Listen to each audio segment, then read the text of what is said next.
جب چولہے پہ کوئی کام کرو تو اپنے جو سر کی چادر ہے اس کو اتار کے تھوڑی دیر کے لیے، تقویٰ اتنا ہے کہ وہاں بھی چادر لٹکی ہوئی ہے، اب بھائی وہ چادر فوراً آگ پکڑے گی، دوپٹہ کیا پکڑے گا؟ ذرا سا کھسک کے ادھر چلا گیا آگ پکڑے گا وہ،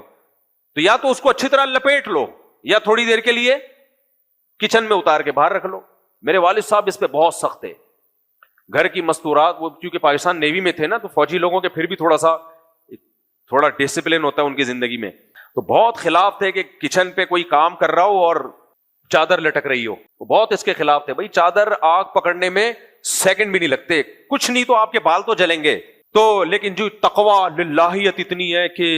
کچن میں بھی ایسا نہ ہو کہ کسی کی نظر پڑ جائے تو پوری چادر لٹکائی ہوئی ہے نا، نہ دائیں سے کسی کی نظر پڑے نہ بائیں سے، نظر تو واقعی نہیں پڑے گی لیکن آپ کی چادر چولہے سے آگ بولو پکڑے گی،